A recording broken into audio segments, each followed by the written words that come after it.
परमेश्वर, मैं अपने दिल को खोलता हूं, ग्रहण करने योग्य बनाता हूं, ताकि जितना वचन आज मैं सुनूं, पवित्र आत्मा के कार्यों को देखूं, मेरी जिंदगी में 100 गुना फलों को लेके आए। प्रभु यीशु मसीह के सामर्थी नाम में मैं आपका अगुवा होने के नाते आज इस सभा में आपको ब्लेस करता हूं, आपके परिवारों समेत, फाइनेंस समेत, आत्मिक जिंदगी समेत। आमीन। ऊंचा आशीष ऊंची, जोर से तारीफ करेंगे यीशु मसीह के लिए, जोर से।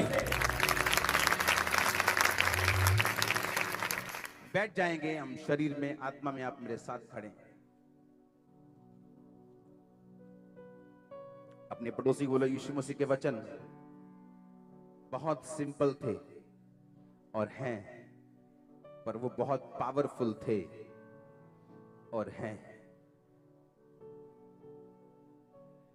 उसके वचन में क्या है? पावर है उसके वचन में। और जब आप परमेश्वर के वचन पे चलते हैं तो हेवन आपको बैक करता है, स्वर्ग आपके पीछे खड़ा रहता है, स्वर्ग आपके शब्दों का ऑनर करता है, इज्जत करता है। जब आप परमेश्वर के वचन को अपनी लाइफ का अटूट अंग बना लेते हैं तो हेवन, मैंने कहा स्वर्ग आपको बैक करता है, आपके पीछे खड़ा होता है। याद रखो, यीशु मसीह ने बाइबल में अपने वचनों में लिखा कि क्या तुम नहीं जानते कि मैंने संसार के मूर्खों को चुन लिया? क्या तुम नहीं जानते मैंने आम लोगों को चुना? क्या तुम नहीं जानते मैंने गरीबों को चुना? मैंने तुच्छों को चुना, जिनको लोग छोटी जात समझ के बोलते तुच्छ है। परमेश्वर कहता मैंने उनको अगुवा बनाया। बोलते हैं कि नहीं ये बहुत छोटा आदमी, यीशु मसीह ने कहा मैं उनको चुनता हूं ताकि जो अपने आप को बड़ा समझते हैं उन्हें शर्मिंदा करने के लिए। कहता मैं गरीबों को चुनता हूं, तुच्छ को चुनता हूं, व्यर्थ लोगों को चुनता हूं, जिनको लगता है कि मेरी लाइफ खत्म हो चुकी, मैं दुनिया में सिर्फ मार खाने आया हूं, या मैं दुनिया में सिर्फ दुख झेलने आई हूं, मेरा कोई वजूद नहीं है, बस मैं एक काम करने आई हूं, मैं ये करने आया हूं। तो परमेश्वर ने कहा मैं तेरे लिए आया हूं। अगर तू अपना भार मुझे दे, मेरा भार उठाए, अगर तू मेरा क्रूस उठाए और अपना क्रूस, अपना बोझ मुझे दे, तो तू हल्का होगा, तू तेरी लाइफ इजी होगी। क्या आप नहीं जानते, बाइबल में लिखा, परमेश्वर ने कहा मैंने तुच्छ लोगों को चुना, छोटे लोगों को चुना, कमजोर लोगों को चुना, ताकि अपने आप को जो समझदार समझते, पढ़े लिखे समझते, उनको लज्जित करूं। इसलिए अगर आप बाइबल में ध्यान से पढ़े तो लिखा यीशु मसीह के रास्ते को साफ करने के लिए एक जंगली बंदे को चुना गया, जो इतना जंगली था कि आम लोगों में रहा भी नहीं था, आम लोगों के जैसे कपड़े भी नहीं डालने आते थे उसको। लिखा ऊंट का रोम, यानी ऊंट के चमड़े का वस्त्र पहनता था, टिड्डियां खाता था। टिड्डियां मतलब वो टिड्डियां नहीं जो आपके घरों में होती, टिड्डियां एक फली का नाम है, फली खाता था जंगल में। और लिखा वो वन मधु यानी शहद खाता था, जंगली था, ऊंट के कपड़े पहनता था, और लिखा शहद खाता था, फलियां खाता था, जंगली चीजें खाता था। और यीशु मसीह ने उन्हें जंगलों में रखा। लिखा इज़राइल पर प्रकट होने तक वो जंगलों में रहा। इससे परमेश्वर की ये इच्छा साबित होती है कि वो आज भी ऐसे लोगों को चुनता है जिनका इस समाज में कोई वजूद नहीं, परिवार में कोई वजूद नहीं, जिनका इस दुनिया में कोई वजूद नहीं। परमेश्वर कहता है मैं तुझे चुनूंगा एक बड़ा महान काम करने के लिए। इसलिए उसने किसी राजे को नहीं चुना कि एक राजा यीशु मसीह का प्रचार कर रहा है कि यीशु मसीह आने वाला है, मन फिराओ, और लोग बड़े ध्यान से फिर सुने क्योंकि राजा कह रहे हैं। एक राजे को नहीं चुना गया, एक मंत्री को नहीं चुना गया, परमेश्वर ने एक जंगली व्यक्ति को चुना। बचपन से इसी तरह से उसको बड़ा किया गया था क्योंकि परमेश्वर ने उससे अपने काम लेने थे। क्या आप दुखी हैं क्योंकि आप बचपन से आप एक दुख में, या आप गरीबी के दुख में, या आप मेंटली स्ट्रेस में, या आप डिप्रेशन में, या आप गरीबी के कारण दुखी हैं? किस कारण दुखी हो आप? क्या आप नहीं जानते परमेश्वर इसी रीति के साथ ही अपने दुखों से निकलते हुए अपने लोगों को तैयार करता है, ताकि जब टाइम आए वो अपना आप पे प्रकट करे और अपने कामों के लिए आपको निकाल ले। अगर यूहन्ना ये कहता कि क्या लाइफ है यार, सारा दिन जंगलों में रहता हूं मैं, मेरा भी दिल करता मैं दोस्तों के साथ घूमूं, उनके जैसे पार्टियों में जाऊं, उनके जैसे दाख मधु पीऊं, दाखरस पीऊं, उनके जैसे पार्टियां करूं, एंजॉय करूं, अपना कारोबार करूं, अपने घर में रहूं, घूमने जाऊं, फिरने जाऊं। ये क्या खुदा ने मुझे कैसा बना दिया? उसे ऐसा बना दिया गया था, उसका कसूर नहीं था। जब परमेश्वर आपके ऊपर अपनी डिवाइन ईश्वरीय शक्ति को प्रकट करता है तो आप कुछ नहीं कर सकते। हालेलुया। उसे जंगलों में रहना पड़ा क्योंकि परमेश्वर उसके पीछे था, उसकी तैयारी कर रहा था। अपने दुखों से कभी मत घबराओ, अपने चैलेंजेस, अपनी चुनौतियों से कभी पीछे मत हटो, अड़े रहो, खड़े रहो, क्योंकि परमेश्वर ने आपको कुछ खास काम के लिए चुना है। और लिखा अपनी जवानी तक परमेश्वर ने प्रकट नहीं किया, लेकिन एक टाइम आया परमेश्वर ने प्रकट किया उसको, और जब प्रकट किया परमेश्वर ने उसे अपने कामों के लिए चुना। और लिखा वे परमेश्वर ने कहा यूहन्ना से बड़ा कोई भविष्यद्वक्ता नहीं। ऐसा वो आपको कहने वाला है, ऐसा वो आपके परिवार के विषय में कहने वाला है।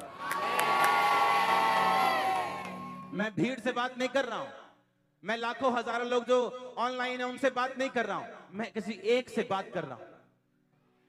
वो एक हजारों हो सकते हैं, लाखों हो सकते हैं, लेकिन मैं आपसे बात कर रहा हूं। क्या आप हारने के लिए तैयार हैं अपने दुखों के कारण?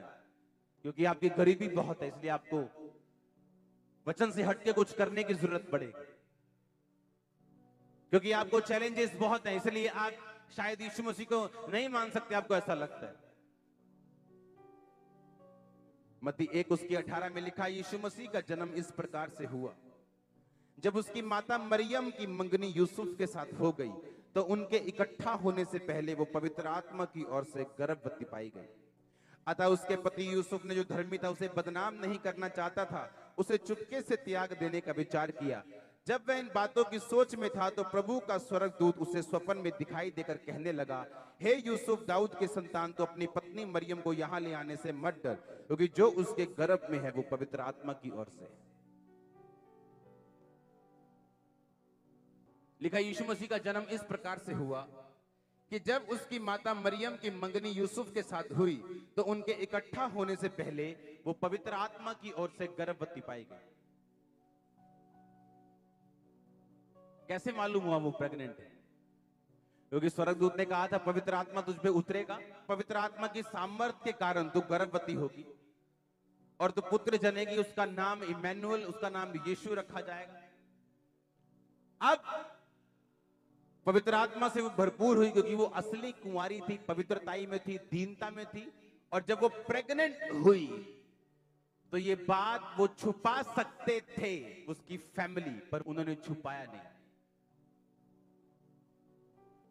क्योंकि उन्हें यह मालूम था कि अगर हम इसकी प्रेगनेंसी छुपाएंगे और अगर लोगों ने हमें पकड़ लिया तो व्यभिचार के कारण ये तो पत्थरवाह की जाएगी, हम भी इसके साथ किए जाएंगे। क्योंकि जो भी औरत उस जमाने में व्यभिचार करते पकड़ी जाती थी उसको पत्थरवाह करके मारा जाता था। अब मरियम क्या बोलेगी, मुझे मुझे मुझे परमेश्वर ने, पवित्र आत्मा ने गर्भवती किया क्या? तो बोलेगा ये क्या होता है, चल झूठी, चल व्यभिचारी, कहां है तेरा बॉयफ्रेंड? उसके घर वालों ने उसे त्याग दिया और बाहर जाके बता दिया कि मरियम गर्भवती है। इसके पति को भी बता दो, उसके होने वाले पति को बता दिया, भाई तेरी वाइफ होने वाली प्रेग्नेंट है। हम नहीं छुपा सकते, क्योंकि अगर मरे तो मरियम मरे, हम नहीं मरे। जब आप अपनी जिंदगी की सबसे बड़ी टेस्टिमनी जन्म देने वाले होते हैं, हो सकता है लोग आपको छोड़ दें, आपका परिवार आपको छोड़ दे। आप जो अपनी लाइफ की सबसे बड़ी चीज को जन्म देने वाले होते हैं, परमेश्वर आपको अलग करता है आपके परिवार से, कई बार आपके अपने लोगों से, आपकी पुरानी आदतों से, आपको यह दिखाने के लिए कि इस दुनिया में आपका परमेश्वर के अलावा और कोई नहीं। आपकी आत्मनिर्भरता, दूसरों पर निर्भरता खत्म करने के लिए, ताकि आप सेल्फ और दूसरों पे निर्भर ना हो, बल्कि इस बात पे कि यीशु मसीह मेरा परमेश्वर। यूसुफ जो उसे बदनाम नहीं करना चाहता था, उसने चुपके से उसे त्याग देने का विचार किया। और जब वो इन बातों की सोच में था तो प्रभु का स्वर्गदूत उसे स्वप्न में दिखाई दिया और बोला, अपनी पत्नी मरियम को यहाँ लाने से मत डर, क्योंकि जो उसके गर्भ में है वो होली स्पिरिट की ओर से। सुनो ध्यान से। जब बताना पड़ा उसके घर वालों को, लोगों को, कि हमारी लड़की प्रेग्नेंट है, लोगों ने इसकी शादी तो हुई नहीं अभी, कोई जवाब किसी के पास नहीं था, क्योंकि लोग कैसे बिलीव करें। आज तो लोग इतनी बात में बिलीव नहीं करते। अच्छा, रसौलियां भी बाहर आ सकती, कैंसर भी जा सकता है, तो इतनी बड़ी बात पे वो यकीन कैसे करते। आज लोग यीशु मसीह को जन्म देना चाहते हैं, लेकिन स्ट्रेस में नहीं रहना चाहते। अगर 2004, 5, 6, 7, 8 में जो स्ट्रेस मैंने झेली, अगर मैंने ना झेली होती, लोगों का फालतू विरोध, व्यर्थ विरोध अगर ना झेला होता, आप यहां ना बैठे होते आज।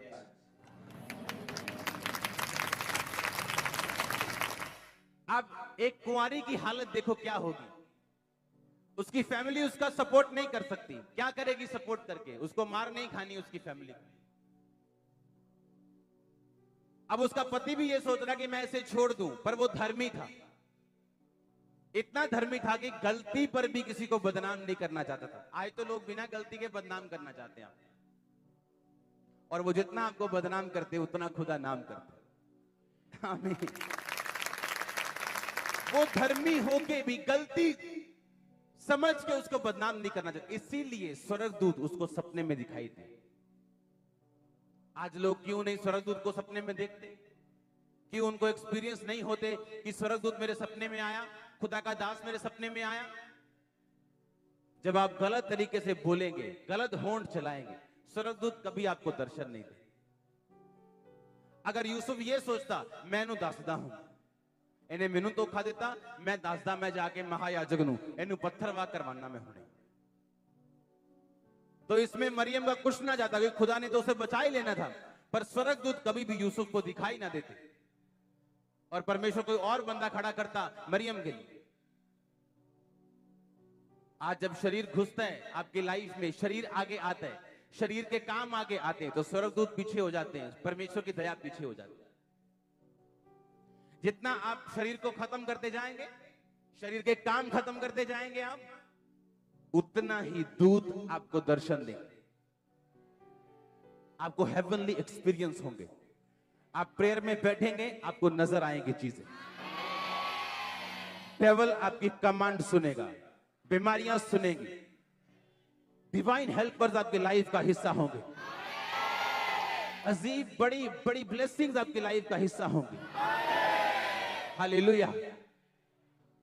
अपने आप को मरियम की जगह पे रख के देखना है, क्योंकि जब भी यीशु मसीह आज भी पैदा होता है आपके गर्भ से, और जब वो आपके गर्भ से पैदा होने वाला हो, तो क्या आप उस टेंशन को सहन करने के लिए तैयार हैं?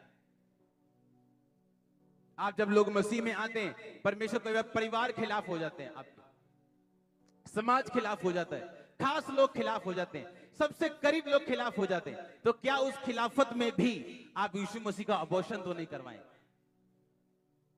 आप फैसला करेंगे ना उसको पैदा करने का, और जब वो पैदा हो जाएगा, सारी उम्र जय जयकार होगी, सारी उम्र लोग मरियम को धन्य कहेंगे, ये बाइबल कहती है। और ऐसा ही आप है, ऐसे ही आपकी टेस्टिमनी, ऐसे ही आपके पड़पोते पोते जो लाइन में लगे कि आपके कारण वो बचाए जाएंगे चर्च। पर क्या आप यीशु मसीह को पैदा करने के लिए तैयार हैं? क्या आप डर के मारे उसको अबॉर्ट कर देंगे? क्या आप डर के मारे बोलेंगे नहीं, मैं यीशु मसीह को पैदा ही नहीं करना चाहता, इतनी टेंशन में लेना ही नहीं चाहता? कौन घर वालों का विरोध सहे, कौन अपने पति का, अपनी पत्नी का विरोध, कौन ऐसे ऐसे ओखे काम करे? प्रभु किसी और को चुन लेगा, मैं ही थोड़ी हूं उस पूरे संसार में।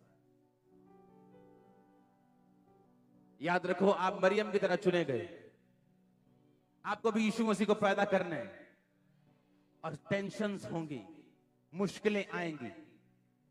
अगर आप खड़े रहे, आप गवाही के साथ आओ। आपको कंसंट्रेट करना है प्रेयर लाइफ पे, शरीर के कामों से बाहर आने के लिए, ताकि ये ना हो कि एंजल्स आपको सपने में कुछ बता ना सके, आपको गाइड ना कर सके, आपको हील ना कर सके, आपको सपने में डिलीवर ना कर सके, आपके पास आके आपको विजिट ना कर सके, आपके घर में ना विजिट, आपको ऐसा नहीं बने। और शरीर के काम हमें रोकेंगे।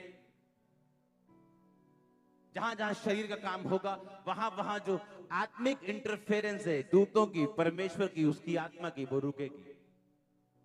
और आपको ये बात याद रखनी कि अगर आप यीशु मसीह को पैदा करना चाहते हो तो आराम से पैदा नहीं होगा।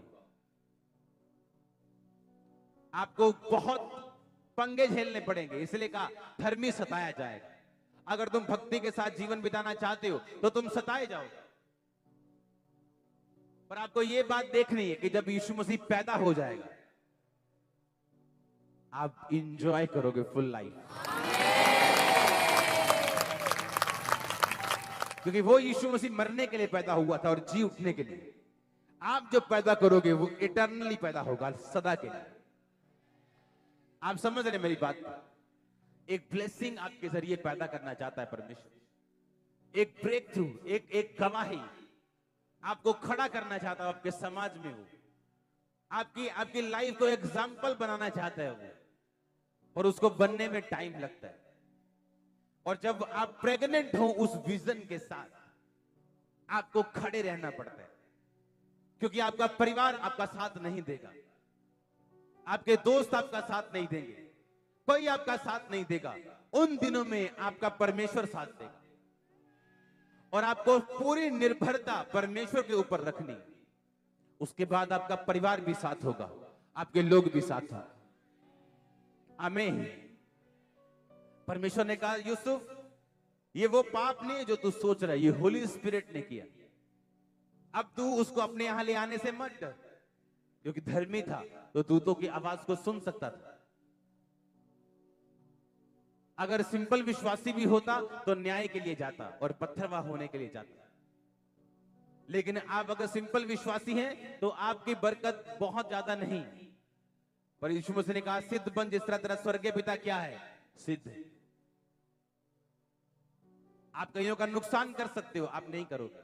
कईयों को आप घुमा सकते हो ऐसा कि वो सारी उम्र उठे ना, पर आप नहीं करोगे, क्योंकि आपको हेवनली इंटरफेरेंस लेनी है लाइफ में। आपको गुमे हुए जानवरों की तरह नहीं फिरना जो सड़कों में फिरते हैं। वो भी खा लेते हैं, भूखे नहीं मरते, सो लेते हैं। तो आपको ऐसा बनना है कि मालिक आपकी केयर करे, कि जीसस आपकी केयर करे, वो आपके लिए चिंतित हो, आपके हस्बैंड के लिए, आपकी वाइफ के लिए, आपके बच्चों के लिए, आपके फ्यूचर के लिए। आप चिंतित ना हो अपने लिए, वो चिंतित हो आपके लिए। आपको ऐसा काम करना है। पवित्रता ही आपकी हेल्प करेगी। आपकी लाइफ का बड़े से बड़ा अटैक क्यों ना हो, डॉक्टर ने कुछ भी क्यों ना बोला हो, पवित्रताई के कारण बड़े से बड़ा अटैक टूट जाएगा। आपको ये बात ध्यान से समझनी। मरियम किस तरह से निकली, यूसुफ किस तरह से निकला, किस तरह से यूहन्ना बपतिस्मा देने वाला निकला। ये आत्मिक जिंदगी, ये आत्मिक जीवन आत्मिक तरीके के साथ ही जिया जा सकता है। ये आत्मिक जिंदगी में जब शरीर घुसेड़ोगे, अपनी बाइबल पढ़ोगे और बिना माफ किए पढ़ोगे तो आप एक बुक पढ़ रहे हो। आमीन। वो आपके आंखों से आपके कानों तक जा रही है और कानों से बाहर जा रही है, जबकि बाइबल कहती आपको बाइबल खानी है, पढ़नी नहीं। खानी है आपको। आमीन। वो आपके ब्लड में होनी चाहिए, आपकी हड्डियों में होनी चाहिए। क्योंकि जो सुनने वाले लोग हैं ना, वो सुबह तो चर्च में होते हैं, सुनते हैं, और शाम को एक पास्टर की खिलाफत करने के लिए वहां पे दारू की बोतल खुली होती है। क्योंकि वो सुनने वाले, हम सुनने वाले नहीं, हम खाने वाले हैं और सदा खाएंगे। और अब मैं ही नहीं खाऊंगा, मेरे लोग भी खाएंगे। आमीन। क्योंकि हमें सुनने के लिए खुदाबंद ने नहीं कहा, उसने कहा इस पुस्तक को खा, आंतड़ियां भर ले। कि जब तुझको गुस्सा है तो कहे इसको खत्म कर दूं मैं लाइफ में, तेरी आंतड़ियों में से वचन बाहर। और जब आप ऐसा करेंगे आपको हेवन इंटरफेयर करता मिलेगा आपकी लाइफ में। अपने हाथों को उठा, मरियम पे ध्यान दो, यूहन्ना बपतिस्मा दाता पे ध्यान दो। अपने हाथों को उठाओ, बोलो परमेश्वर तुम मेरी तैयारी कर, मैं पूरी तरह से तैयार हूं अपने आप को समर्पित करने के लिए, तेरे काम करने के लिए मैं पूरी रीति के साथ तैयार हूं। इन Jesus name, God bless you all.